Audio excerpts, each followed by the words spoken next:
संजीव राजे नाईक निंबाळकर पुन्हा एकदा अजित पवारांच्या राष्ट्रवादीच्या वाटेवर असल्याचं आता बोललं जात आहे। एबीपी माझाला खात्रीला एक सूत्रांनी ही माहिती दिली आहे। चिरंजीव अनिकेत राजे नाईक निंबाळकर, विश्वजित राजे नाईक निंबाळकर राष्ट्रवादी काँग्रेस पक्षामध्ये प्रवेश करण्याची शक्यता आहे। विधानसभेमध्ये शरद पवारांच्या राष्ट्रवादीमध्ये या सगळ्यांनी प्रवेश केला होता।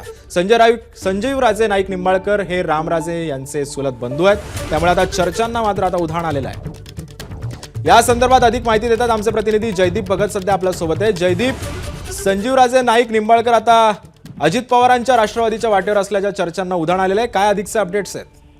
नक्कीच सिद्धेश, खरं तर गेल्या काही दिवसापासून फलटणमध्ये जोरदार चर्चा रंगू लागलेली आहे की संजीव राजे नाईक निंबाळकर खरं तर विधानसभे निवडणुकीआधी ते शरद पवारांच्या राष्ट्रवादीमध्ये आले होते। त्यानंतर राष्ट्रवादी शरदचंद्र पवार पक्षाकडून दीपक चव्हाण यांना उमेदवारी देण्यात आली होती आणि त्यांच्या विरोधात राष्ट्रवादी काँग्रेसचे सचिन कांबळे पाटील यांना उमेदवारी देण्यात आली होती। खरं तर ही जागा जी आहे ती भाजपने मागितली होती, परंतु राष्ट्रवादीच्या वाट्याला येत असल्यानं सचिन कांबळे पाटील हे राष्ट्रवादीच्या चिन्हावरती उभं राहिले आणि संजीव राजे नाईक निंबाळकर यांनी जो उमेदवार दिला होता त्याचा पराभव झाला। त्यानंतर आता पुन्हा एकदा संजीव राजे नाईक निंबाळकर जे आहेत ते पुन्हा एकदा अजित पवारांच्या पक्षामध्ये प्रवेश करणार असल्याची जोरदार फलटणमध्ये चर्चा आहे आणि ते वाटेवर असण्याची देखील काही पदाधिकारी त्यांचे सांगताहेत। दुसरीकडे मात्र आता रामराजे आधीपासूनच राष्ट्रवादीमध्ये होते। खरं तर रणजितसिंह नाईक निंबाळकर जे माढ्याचे माजी खासदार होते, तत्कालीन खासदार होते, त्यांच्या त्रासाला कंटाळून त्यांनी राष्ट्रवादी काँग्रेस शरदचंद्र पवार पक्षामध्ये प्रवेश केला होता,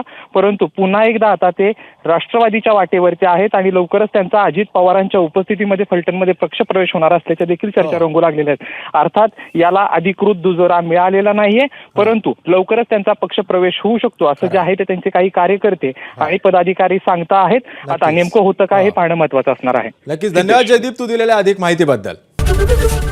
एबीपी माझा, उघडा डोळे बघा नीट।